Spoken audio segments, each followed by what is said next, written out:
Olá, meu amigo, minha amiga. É impressionante como na vida de alguns povos a história pode pregar verdadeiras peças absolutamente extraordinárias. Aquele que no passado deteve poder econômico, político, religioso, pode se ver no momento seguinte em completa desgraça, cai no abismo e muitas vezes, quando fez muitos males ao seu próprio povo e à humanidade, pode vir a pagar com a própria vida.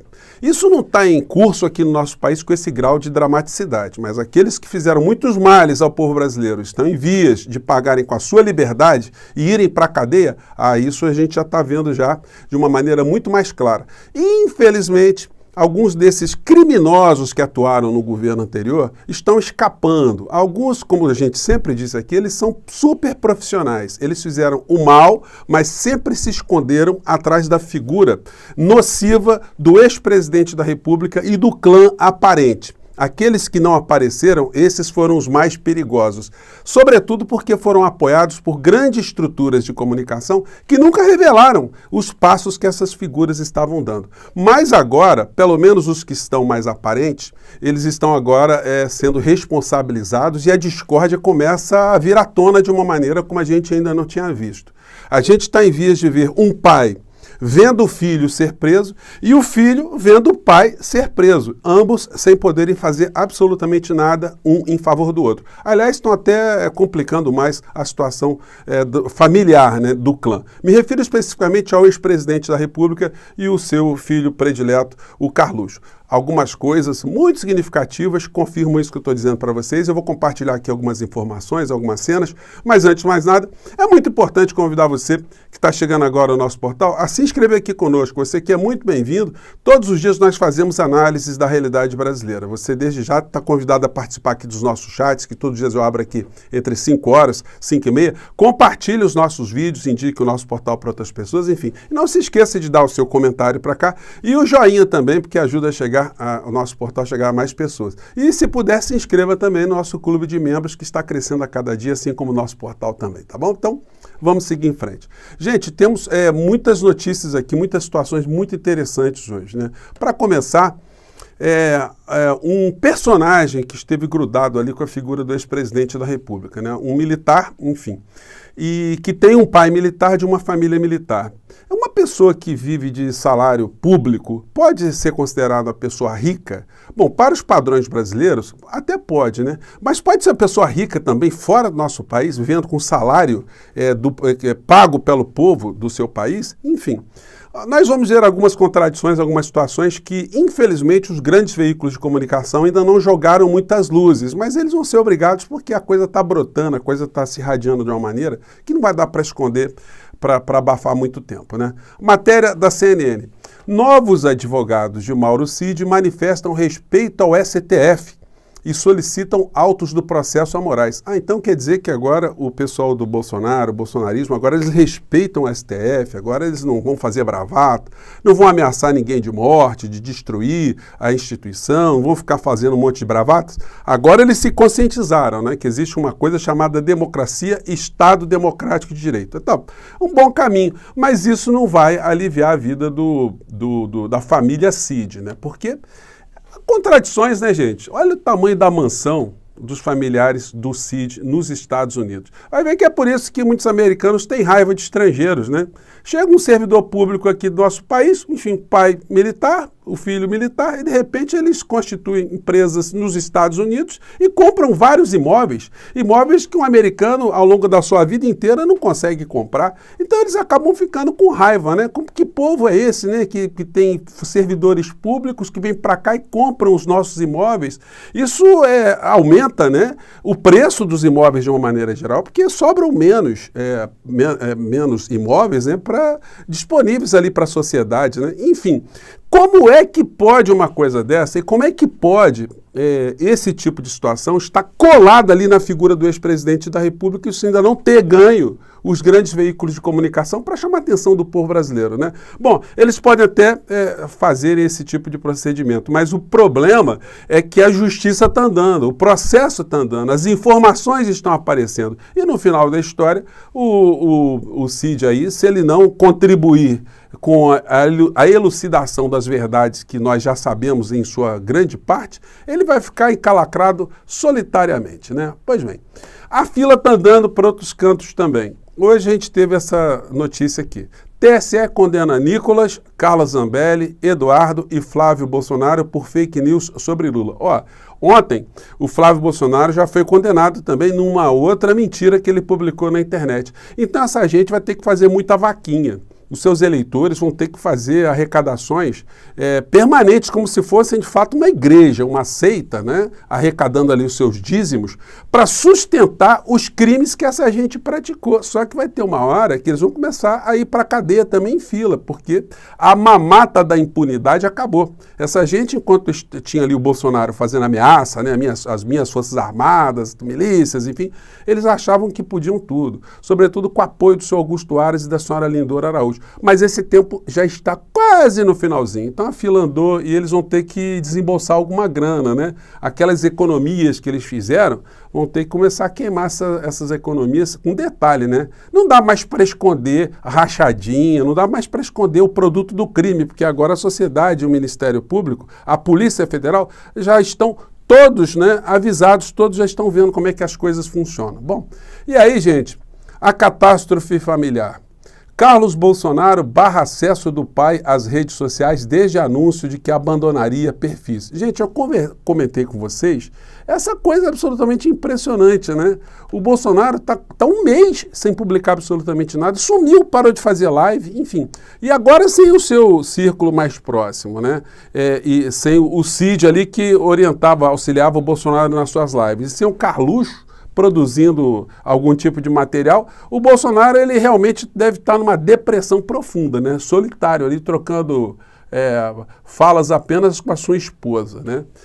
E a gente não viu mais o Bolsonaro em igreja, né? Porque ele poderia ir numa igreja, num templo, né? Ali fazer uma autocrítica dos seus maus feitos, né? Mas enfim, a desgraça para essa família está muito complicada. Como eu disse a vocês, o pai pode ver em breve o filho em cana e o filho pode ver o pai também em cana. Talvez possa até cumprir uma etapa, né, prisional juntos, né? A família unida permaneceria unida.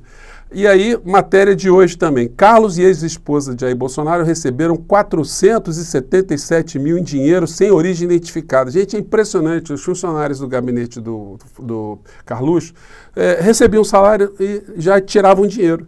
O dinheiro, de repente, começava a aparecer em espécie nas contas do Carlos Bolsonaro e da ex-mulher do Bolsonaro. E depois eles compravam também imóveis em dinheiro vivo. Não é uma coisa minimamente curiosa que deveria ser conhecida da sociedade brasileira? E os grandes veículos de comunicação já sabem disso desde sempre, mas deixaram que essas situações ficassem adormecidas para que o povo brasileiro fosse engabelado, para que o discurso político, o debate político no nosso país ficasse no nível mais baixo possível para que a gente não discutisse os temas principais aqui no nosso país. Felizmente, a história está andando, a fila está andando e a gente lentamente começa a resgatar o nosso país de novo para a civilização, né? Bom, e aí o juiz que está comandando a investigação, né, o processo criminal que está correndo aqui no Rio de Janeiro, no seu despacho na quebra de sigilos e na divulgação de algumas informações, ele escreveu o seguinte: da leitura dos autos do procedimento declinado, apura-se facilmente que se encontram presentes indícios rotundos de atividade criminosa em regime organizado para a prática de crimes. O juiz escreveu ainda que Carlos Nantes é citado diretamente como chefe da organização, até porque o mesmo efetua as nomeações dos cargos e funções comissionadas do gabinete. O Ministério Público informou no pedido de quebra de sigilo que, na presente investigação pelos elementos de provas colhidos, já é possível vislumbrar indícios da existência de uma organização criminosa caracterizada pela permanência e estabilidade formada desde o ano 2001 por diversos assessores nomeados pelo parlamentar Carlos Bolsonaro para cargos na Câmara Municipal. Gente, o chefe do gabinete do Carluxo não tinha e-mail, ele não se comunicava com o Carluxo. Muitos funcionários sequer moravam na cidade do Rio de Janeiro. Então, enfim, colocando-se lupa em cima dessa história, o crime é de peculato, o crime é de 2 anos a 12 anos de cadeia. É muito pesado, gente. Essa gente está toda afundada nessas situações todas. Haja advogado, né? Porque a coisa está muito complicada, né? E aí a gente vê as coisas anedóticas desse submundo. O ex-deputado Valdemar, que foi ladrão e cumpriu pena por ter sido ladrão, corrupto de dinheiro público, eu não posso dizer que ele está fazendo isso hoje. Mas o fato é que ele fez. Então não estou levantando nenhuma calúnia, nenhuma injúria contra o senhor ex-deputado. Mas ele fez as redes fazer meio que uma chantagem, né? Do tipo assim, olha, não condenem Bolsonaro, tá? Ele pode ficar mais forte. Mas será que a gente tem que levar isso em consideração? Vamos ver o que ele disse hoje. Vamos lá. Ninguém pode condenar um ex-presidente da República, deixar ele inelegível, porque ele fez um comentário a respeito disso ou daquilo. Isso não existe no planeta. Outra coisa, se fizerem isso com ele, deixarem ele inelegível, ele vai aumentar o seu poder de transferência em 30%. Pode escrever o que eu estou falando. Não dá pra gente ficar com medo disso aí, não. Senhor ex-ladrão, deputado, ex-deputado, ex-ladrão, ou as duas coisas ao mesmo tempo, né? Porque a justiça tem que ser feita. Quando ele abre aqui Como é que a gente dá credibilidade a isso também, né? Quando ele abre a fala dele aqui dizendo que ninguém pode ser condenado por ter falado uma coisinha, como se ele tivesse falado uma besteirinha. Ele conspirou contra a democracia do nosso país. Ele queria que uma pessoa como eu e como você, que está me assistindo nesse momento, que nós desaparecêssemos do Brasil, que nós fôssemos para Cuba, para Venezuela, que a gente fosse caçado, que a gente fosse para cadeia, que a gente fosse morto. É isso que essa gente queria. Então não foi uma coisinha qualquer, e é por isso que a gente tem que ser muito enfático, né, na busca por justiça aqui no nosso país, porque essa mesma turma que matou pessoas aqui no nosso país, eles querem agora que a coisa seja tratada de uma maneira com menor importância, né? Gente, então essas foram as questões políticas. Agora eu queria conversar com vocês sobre algumas questões que dizem respeito à política e à economia. Assim como eu tenho dito aqui para vocês muitas vezes, felizmente estou vendo hoje o presidente Lula se manifestar de uma forma mais contundente. Diz aqui a matéria da Folha. Lula chama de sacanagem modelo de privatização da Eletrobras. O presidente participou do lançamento da plataforma digital Brasil Participativo em Salvador. Mas tem que ir mais para o combate, tem que chamar a sociedade para entender o que aconteceu. A sociedade tem que ser informada de que esse modelo de privatização vai roubar dinheiro na nossa conta de luz. Nós seremos assaltados. O Brasil terá serviços precarizados para aumentar a grana, o lucro dessa gente toda. E na área da economia também, mais um editorial da Casa Grande, né? A Casa Grande aqui, eles querem ver a senzala permanentemente, eternamente enquanto senzala. Diz aqui editorial, relator faz bem em endurecer arcabouço fiscal. O que o jornalão está defendendo? Tem o relator, que é o deputado da Bahia, que está propondo agora uma mudança tributária no nosso país para ferrar o povo brasileiro. Aí eles estão achando ótimo isso aí. Diz aqui o texto do editorial. A lista de medidas em cogitação inclui proibição de reajuste aos servidores, ou seja, o servidor público ficar na M total, né, no português claro. Proíbe também contratação de pessoal, ou seja, os serviços vão ficar mais precarizados. Criação de cargos, concursos públicos, quer dizer, vetar concurso público, né? Novas despesas obrigatórias, reajuste de gastos acima da inflação e renúncia fiscal. Então, quer dizer, é espremer o Estado para sobrar muito dinheiro para a ciranda financeira. E aí, isso não é à toa, né, gente? Vocês sabem por onde anda Paulo Guedes? Paulo Guedes não está falando de absolutamente nada, né? Mas ele está bem escondidinho para voltar à tona nessa situação aqui, ó. O jornal está mostrando aqui para a gente, olha. Paulo Guedes deve se tornar sócio da gestora Legend. Então, quer dizer, ele atuou por trás no governo Bolsonaro, favorecendo todos os grupos econômicos, grupos financeiros, especuladores, fundos, e agora, depois que ele deixa o governo, que ele terraplanou todo o caminho para todo tipo de gangster econômico, para onde que ele vai? Para uma instituição financeira que administra exatamente capital especulativo. É isso que foi o governo Bolsonaro.